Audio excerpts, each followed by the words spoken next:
Two bodies sprawled across the frozen asphalt. Black leather. Iron Skull's patches covered in frost and blood. Dorothy Chen dropped her grocery bags. The first man wasn't moving. The second one's leg was bent at an angle that made her stomach turn. She was 74 years old, alone on this mountain road. No cell service, no help for miles. The smart thing was to drive away. Let someone else find them. Let someone else deal with the danger. Instead, she opened her trunk and started pulling out emergency blankets. 280 pounds of dead weight, 500 yards to her cabin. Her neighbors would never understand what she was about to do. She did it anyway. Where are you watching from? Drop your city in the comments, because this story proves that heroes don't always look like you expect. Dorothy's boots crunched through ice with every step.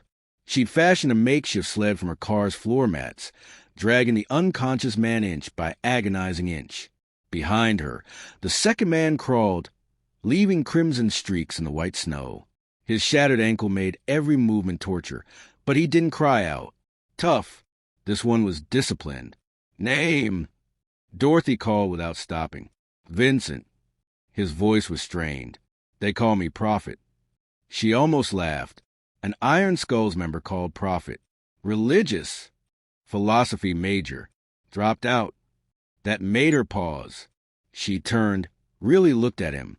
Late 30s, intelligent eyes despite the pain. Something wounded behind him that had nothing to do with his ankle. What happened to you? She asked. My wife.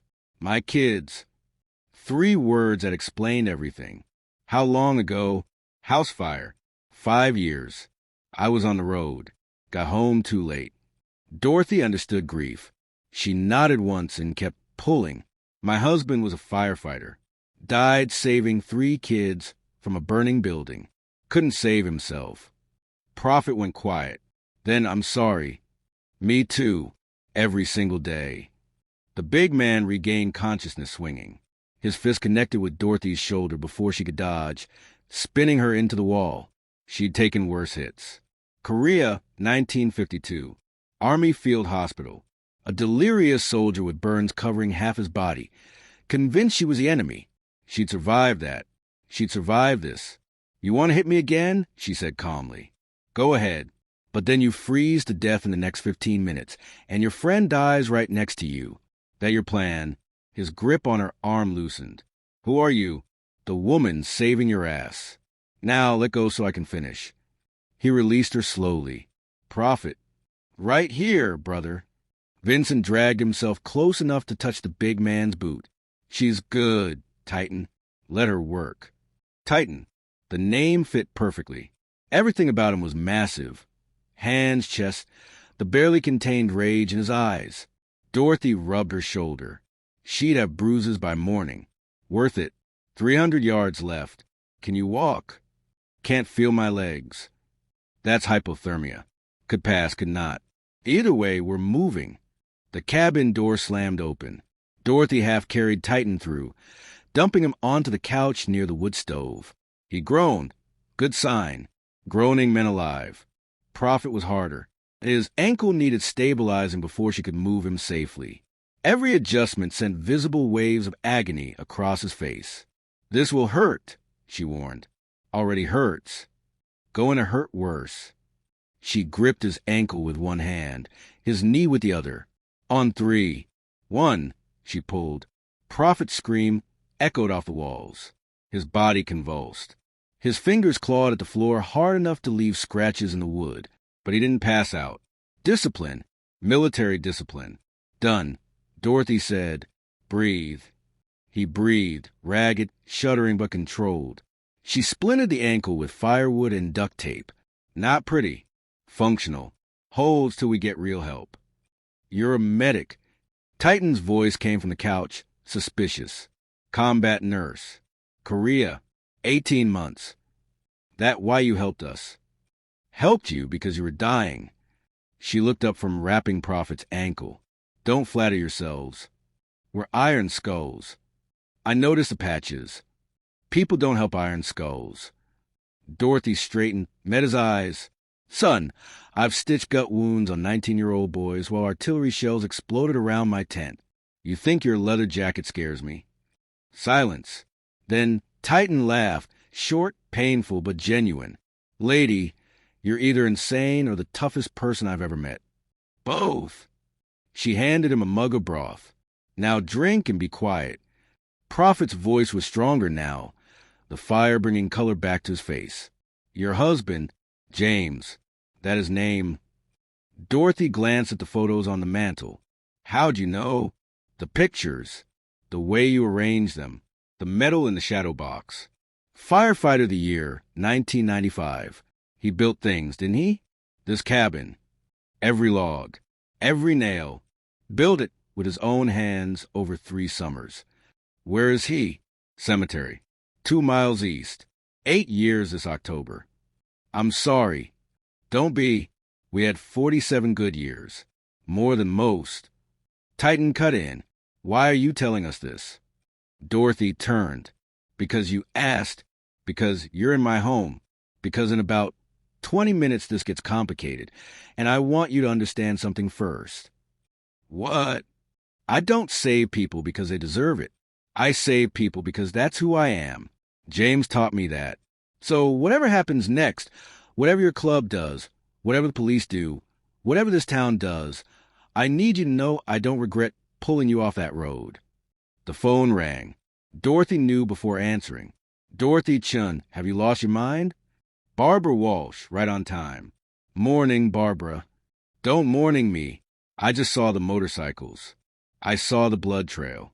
And now Susan Martinez says she saw you dragging someone to the snow at dawn. 2 someones. One unconscious, one with a broken ankle. Stunned silence. Iron Skulls. Oregon chapter. The sound Barbara made was somewhere between a gasp and a shriek. They're in your house right now. They're injured. Severely. They need medical attention. Then call an ambulance. Nearest ambulance is 50 minutes out. They'd have died. Then let them. Barbara stopped herself. You don't mean that, Dorothy said quietly. Dorothy, these people are dangerous. Everyone knows what they do. Everyone knows what they've heard. Nobody knows these specific men. That doesn't matter, doesn't it? My nephew was an Iron Skull. California chapter. 15 years. Know what he does now. Paramedic. Saved over 300 lives. That's different. Is it? Silence. I'm calling the sheriff, Barbara finally said. Expected you would. This isn't right. Maybe not, but it's happening. Click. Sheriff's coming, Dorothy announced. You've got maybe 15 minutes.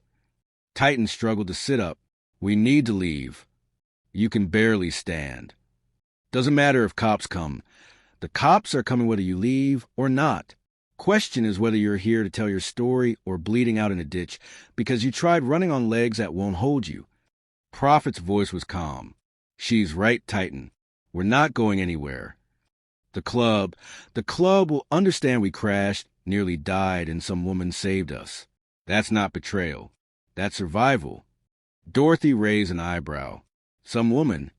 Remarkable woman of exceptional courage. Prophet corrected. She smiled. Better. Why, Titan, she asked. He looked up from his broth. What? Your name. Why, Titan. Shadow crossed his face. You don't want to know. I'm asking. Long pause. Fire crackled. Outside, a crow called. Because I'm good at destruction, he finally said. Buildings, bones, whatever needs destroying. That's what I am. What you were. Past tense. What makes you think anything's changed? You had your hand on my shoulder 20 minutes ago. You could have broken it. You didn't.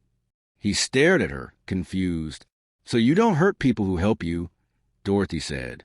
That's called having principles. That's the beginning of being more than what you've been. Sirens wailed in the distance. Prophet struggled upright. Here we go. Dorothy smoothed her sweater, checked her reflection. Whatever happens, let me do the talking. Sheriffs know me 30 years. Titan snorted. Lady, nothing smooths us over. We're Iron Skulls. Then maybe it's time someone showed them different. 3 cruisers appeared through the trees. Sheriff Tom Bradley stepped out, hand near his weapon.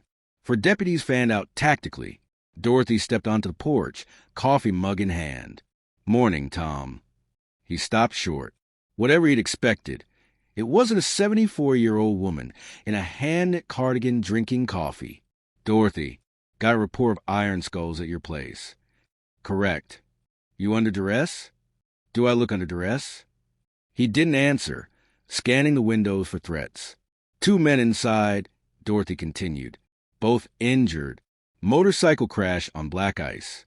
I brought them here because they'd have died otherwise. And you didn't think to call us?" "I was busy saving lives. Paperwork could wait." Bradley's jaw tightened. "Dorothy, these are iron skulls. They're human beings who needed help. They're criminals. You have warrants?" Pause. "Not specifically." "Then they're not criminals. They're citizens in an accident, receiving medical treatment. Last I checked, that's not illegal in Oregon." The deputies exchanged glances. Bradley stepped forward. "I need to see them. Verify condition." "Come inside. Alone. Your boys stay on porch." "Dorothy, my house, my rules. Want a warrant? Go get one." Nobody moved. Then Bradley nodded to his deputies. "Stay here." Inside, Titan was standing, despite hypothermia, despite the head wound, facing the door like a man ready for war. Bradley's hand went to his weapon. "Easy," Dorothy said. "Everyone easy." "Ma'am, maybe you should step aside." "I'm not stepping anywhere." "Sheriff, this is Jack Morrison and Vincent Cruz. My patients. They're staying until they're well enough to travel." Bradley looked from Titan to Prophet to Dorothy. "You can't be serious." "Do I look like I'm joking?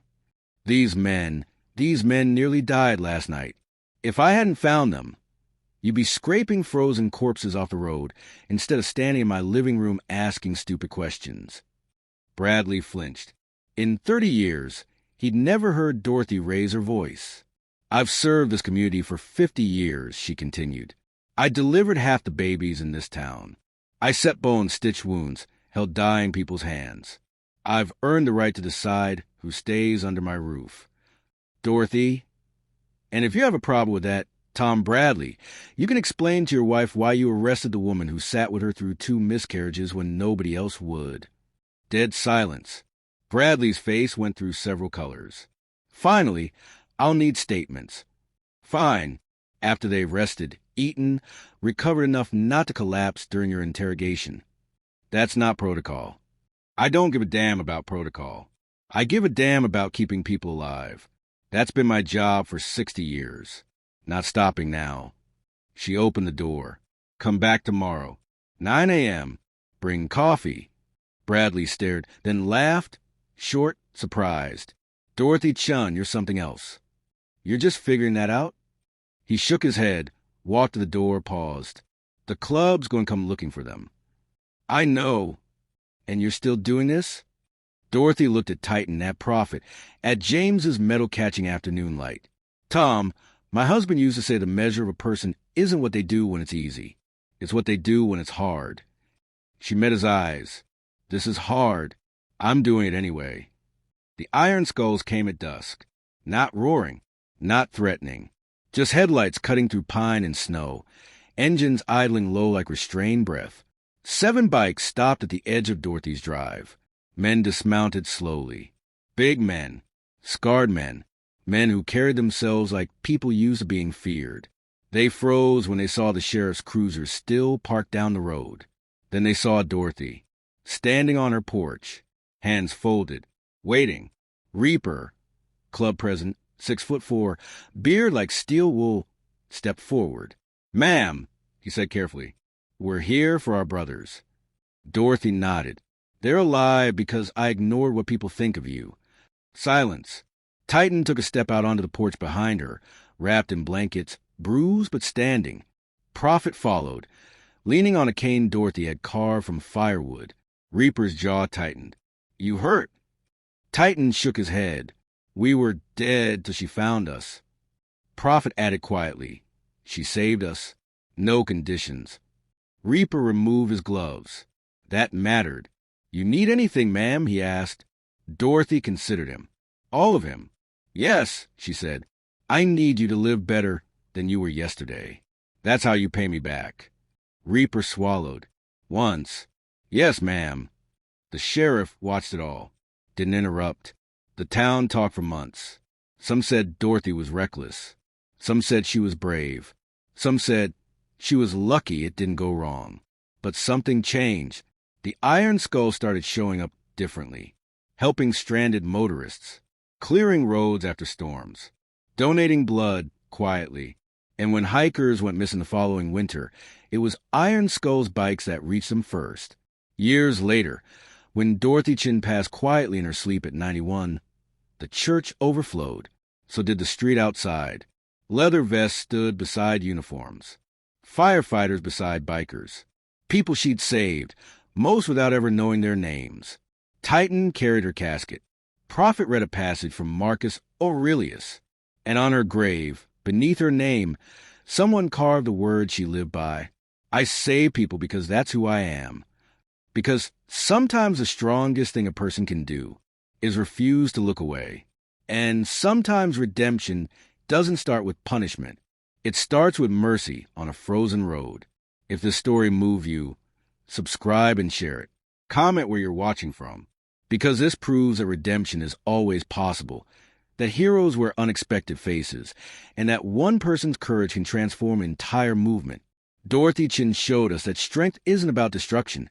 It's about building, protecting, and refusing to see anyone as beyond saving. Share this with someone who needs to remember that it's never too late to become who you were meant to be.